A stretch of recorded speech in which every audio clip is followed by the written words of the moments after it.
How did they get any votes? They did nothing. They made no moves. They didn't deserve it. The runner-up was robbed. The jury was bitter. The game is flawed. What a crop. A farce. An absolute sham. I am never watching this show again.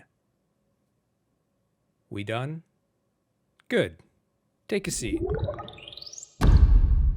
Internet, Peridiam here. Before I get into the thick of it, I want to say this was a fun, if not tricky, list to put together. As someone who is deep into the Survivorverse, I have seen a lot of discussions about every winner for something close to like 15 years now. Yeah, some winners get a lot more credit than others. Some are clearly just more visible than others, so it's inevitable. Some are louder, more telegenic, charismatic, or just play like 5 times and are impossible to forget by the general public. Being underrated is a hazy concept. It's a combination of my perception of how good said players are, combined with what I see the audience usually say about them. The gap between the two is where the winner stands. And when you have a vocal, hardcore, small but resolute online community such as Survivor does, and you contrast it with a quieter, more casual, but way larger, mostly offline community such as Survivor also having, it gets tricky. Either way, as you can already tell with this video, there's a lot to talk about. I am breaking this list into 2 videos to ensure every winner included on this list gets their fair shake. And hey,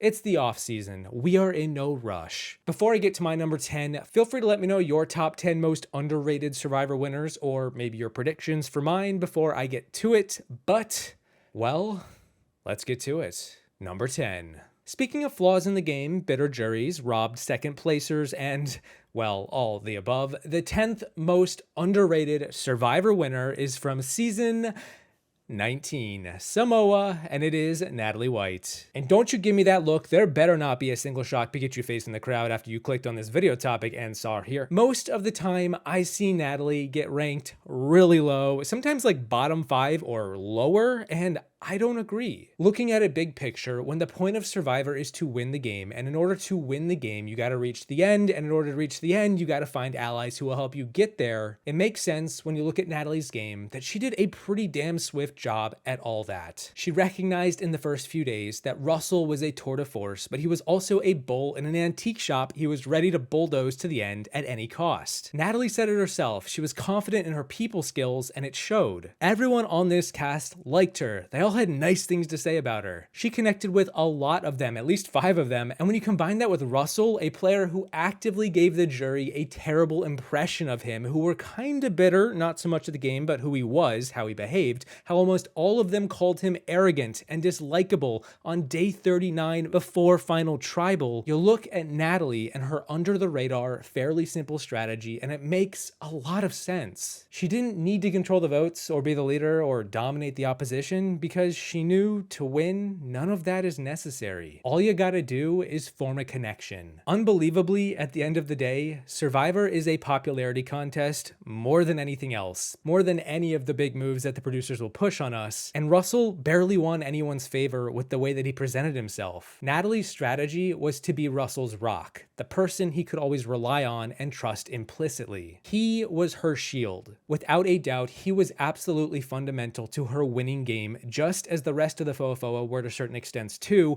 and there's a lot of credit to be shared. But when you consider that Natalie assisted in flipping the women at the merge to turn on their own when she consistently got close to most of Galoo throughout the merge to get them to like her more, all while the rest of FOA were just existing or mocking them, I cannot state this enough, but being presentable and likable goes a hell of a long way. And that is clearly a very viable strategy alongside keeping your shield as close as possible and letting them take the bullets for you. Russell actually made a great comment at the reunion. Natalie's best move was aligning with him because she knew right away that she could possibly beat him, and because there's only one sole survivor and either 1 or 2 losing finalists, the most important thing that mattered was keeping him as close as possible and then beating him at the end with a superior sense of self and character in front of the impending jury. Think of it like this: the jury became her friends and Russell was her true opponent, and as the old saying goes, keep your friends close and your enemies closer. Also, she's only number 10. There's a few honorable mentions who could have possibly been in this spot instead of her, so, you know. Number 9.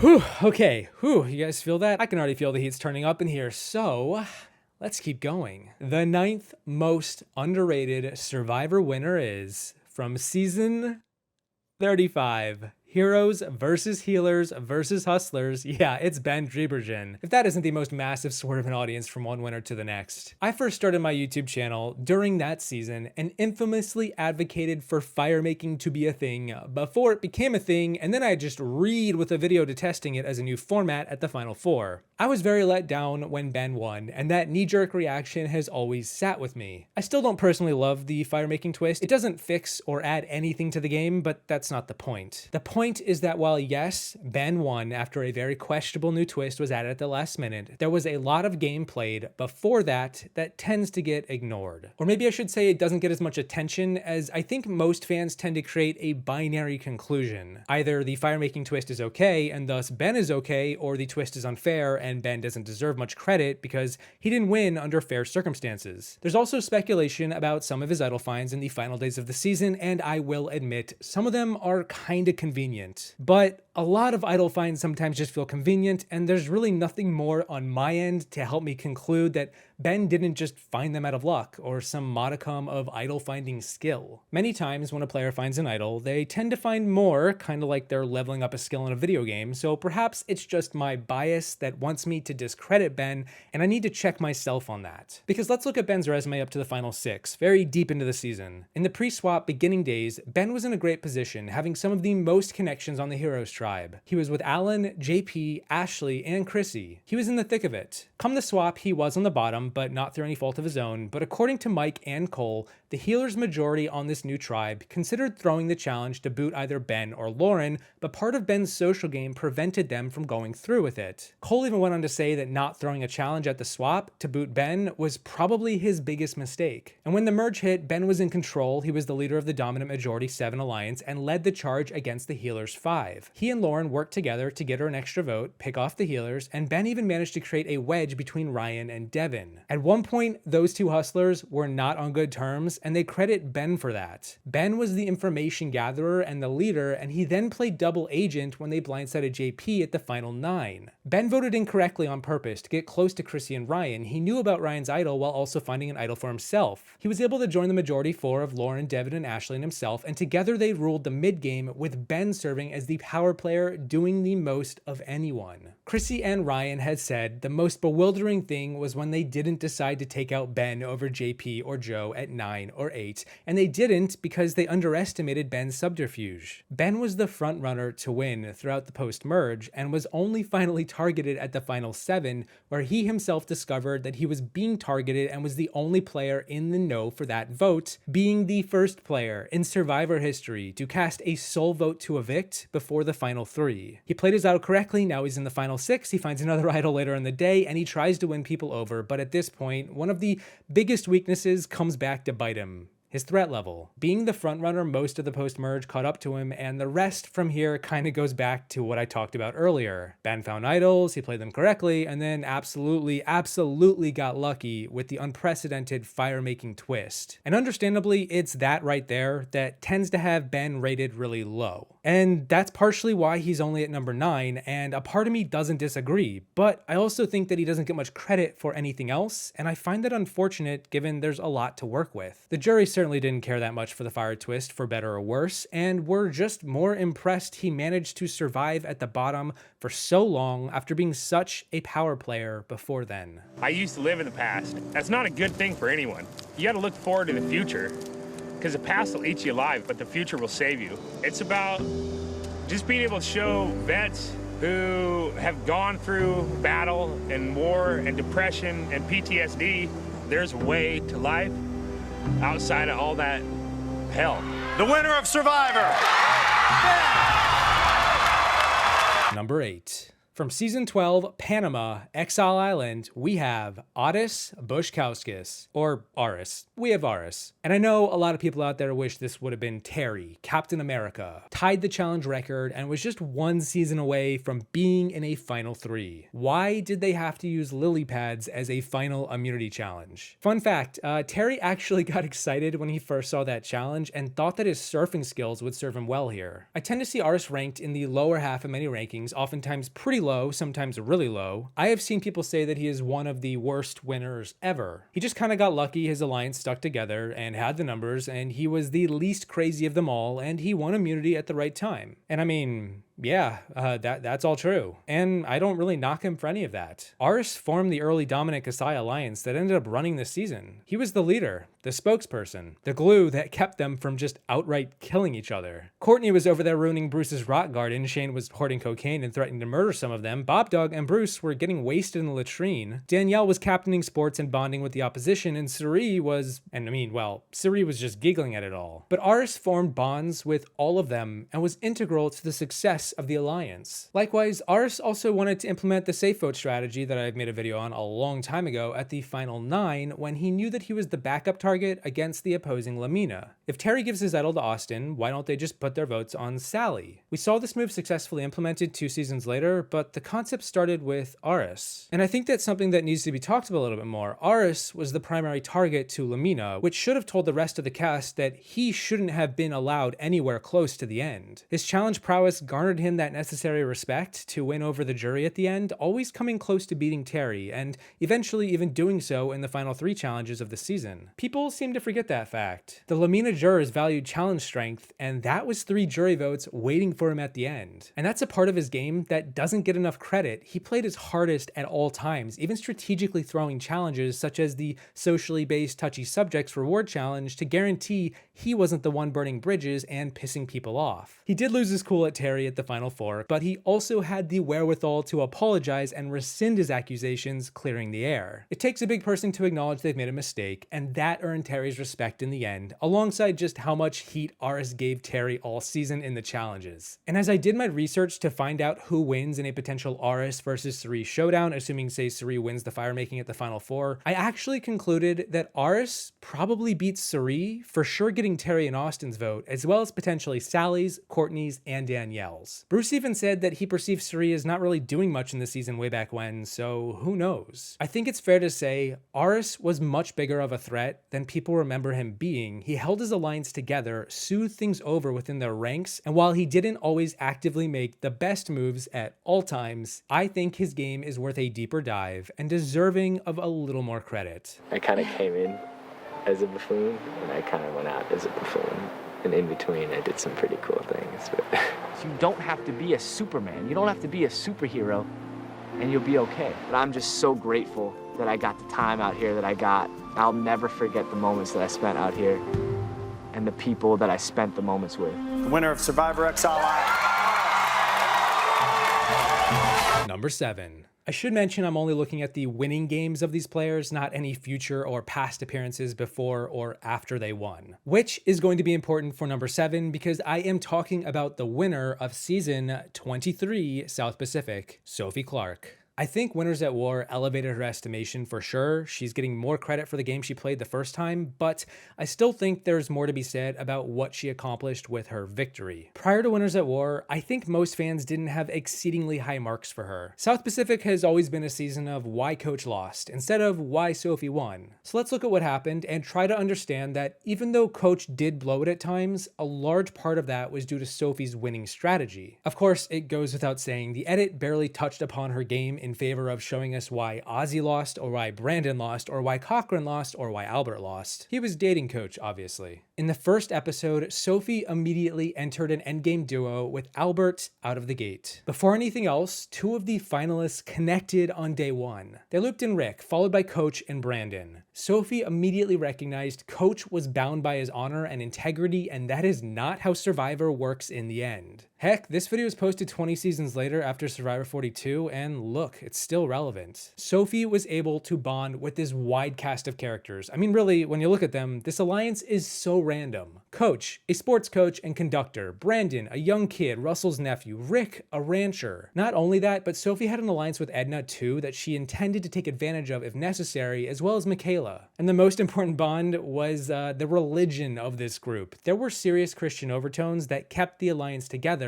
and yet, in spite of that, Sophie was not religious. But that didn't stop her from taking part in the dynamics. That didn't prevent her from getting to know these people or what they valued. The Apollo tribe is regarded as the most religious tribe ever, and yet the winner of the season who came from them was not religious. I cannot emphasize enough how uncanny that is. But Sophie didn't care. She contributed at all times to the power dynamic. She was always at the top. She kept Coach close by helping them find the idol and keeping it a secret. A piece of valuable intel she would later use against Coach to highlight his hypocrisy. At the merge, Cochran flipped to give Apollo the numbers, but Cochran would later admit that it was a combination of Coach, Albert, and Sophie who got him to flip, partially because, as wild as this sounds, he grouped with Sophie in the preseason casting and felt a bond to her. They cut Cochran a deal to take him to the end, and he bought it. He figured the Apollo tribe would be equally as mad at Sophie and Albert as the Savaiis would be at him, and maybe it would even out. But you wouldn't know any of this, obviously, because all the credit went to Coach, which is fine, doesn't change the ending of the season anyway, producers. But throughout the post-merge, it is Sophie who wrangles the group together, preventing Albert from pulling off any exciting TV moves to flip the game in their favor. Sophie recognized that she was in the best spot and didn't need to flip the game because it would likely be to someone else's favor, and so she kept the pecking order stable day after day. Albert wanted to round up the bottom and change the game, making a pivotal big move, but Sophie didn't need that. The alliance was in her best interest, kind of like how Rob kept Ometepe together in his best interest, or Kim did so with the Solani women on One World. Sophie recognized that taking Coach to the end was her best bet because Coach just couldn't help himself but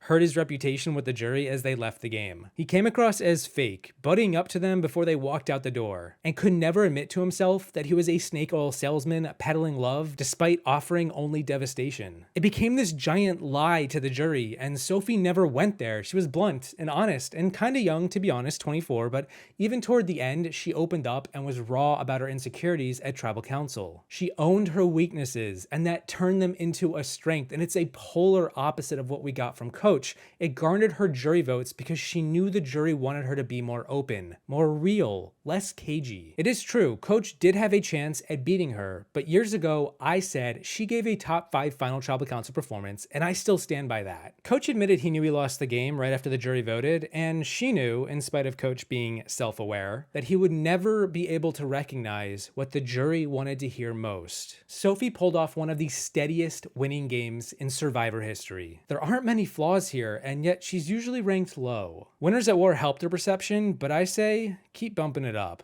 I want to keep my composure tonight. I'm going to try to go in perhaps a bit more logically than emotionally. It's about outwitting, outlasting, and outplaying. When it came to individual immunity, I won 3 individual immunities. When it came to outwitting, I made a 5-person alliance from the beginning, but I made sure that my strategy revolved around it. And when I met Coach, I saw him as the equivalent of a young girl. He was someone who said to me, my loyalty is worth more than $1 million. That's a guy who's not going to write my name down. In my real life, I'm not a devious person. I'm not a strategist, and it came to bite me. I think it's probably my fault because I was his strategist, so. The winner of Survivor South Pacific, Sophie. Number 6. Whoa, who said that? What happened to my voice? You know what happened. America happened. Now we do the happy dance. Yup, I'm going there. The 6th most underrated winner is Mike Holloway. Mike Holloway from season 30, Worlds Apart. The man who won 5 immunity challenges and successfully played an idol en route to a rather dominant victory. Riddle me this. If Mike managed to flip Dan and Sierra, back his way at the final 9, and still goes on to win all those challenges anyway, is he not considered one of the greatest ever? I know that's a ridiculous question, but you know, it's worth a thought. From my perspective, Mike is somewhat similar to Ben. He was just too much of a threat. He needed to win challenges or find idols to survive the vote, and if he hadn't at any point from the middle to the end game, he was a goner. Ben's streak began at the final 7, Mike's at the final 9, but Mike didn't need the fire-making challenge, he just prevailed at the good old-fashioned immunity challenges. It wasn't the first time a winner has won that many challenges, and it probably won't be the last, but it's still very impressive to do so. To be that clutch for that long, to win so many different challenges with so much on the line. Dare I say it is the most impressive challenge run in Survivor, especially because he absolutely needed them. Which, of course, will be one of the biggest detractors for his game, but still, before the final 9, Mike was never in danger, even when he was bickering with his blue-collar tribe mates in the first few days. He did eat a scorpion, which was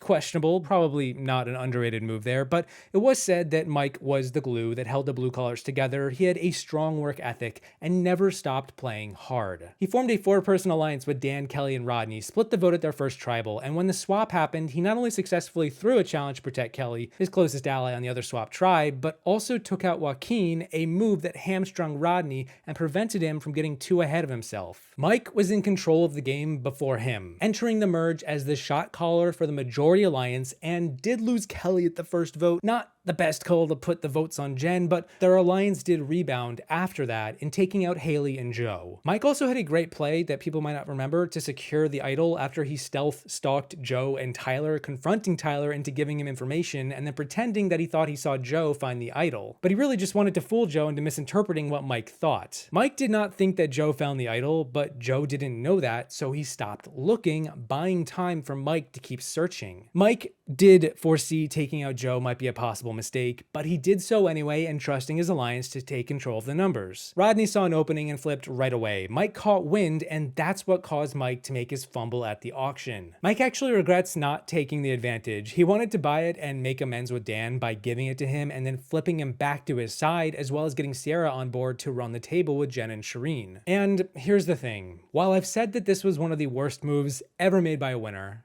and it was, let's not kid ourselves, Mike was never wrong about the makeup of the tribe from there on out. He knew Dan and Sierra were low on the totem pole. Dan received votes at the Russian Roulette tribal that Mike staged when Shireen was voted out. He knew Tyler was the frontrunner and his biggest physical threat. He knew Carolyn needed to play her idol at the final 6. Mike did flip Sierra and Carolyn to his side to take out Tyler. He convinced Carolyn to join him at every vote post Shireen. Mike was definitely immune because he had to be, but that didn't stop him from playing the game. He was avid in his social game and his strategy to maneuver, setting himself up as best he could for each new round. He took out Dan to cripple Rodney and Will. He took out Sierra because she was his biggest physical threat to beat him, and he even tied the vote to keep Carolyn because, well, why not? How you like them apples, Rodney? Yo, happy birthday. Mike never stopped trying, and I cannot blame him too much for getting cast with players who were just too stubborn to see the forest for the trees. Mike did make his bed, but he still got up out of it every day and hustled and healed those old wounds and was the blue-collar American hero when it came for the jury to vote. It was a slam dunk that he was going to win. There was just no way he wouldn't, and that's partially why he was targeted early. He was a threat, but he was a threat for a reason, because he worked hard, he played hard, and some respect needs to be given to him for everything that he did before he went on that streak, and perhaps even more importantly, as well as the cracks in between. I feel like I've dug down into parts of me that I didn't know were there. And now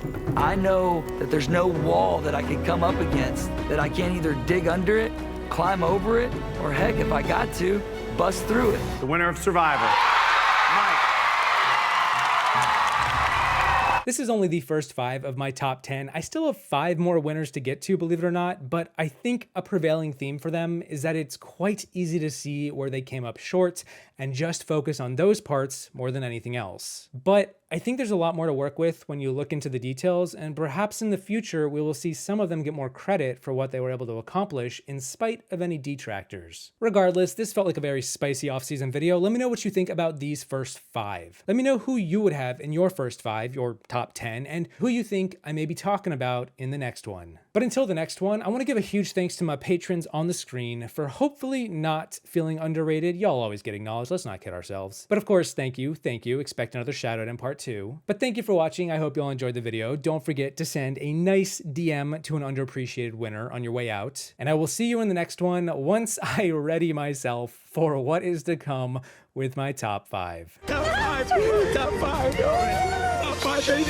Top 5, baby. Me and Tony made the dumbest mistake on earth by yelling out top 5.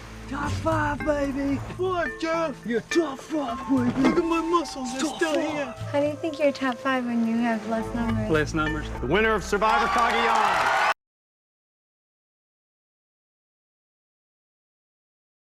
Everybody is gonna see a different game than what we actually played. Ultimately, the person that wins and deserves to win is the person that gets the majority of the jury vote. I don't think she deserves it.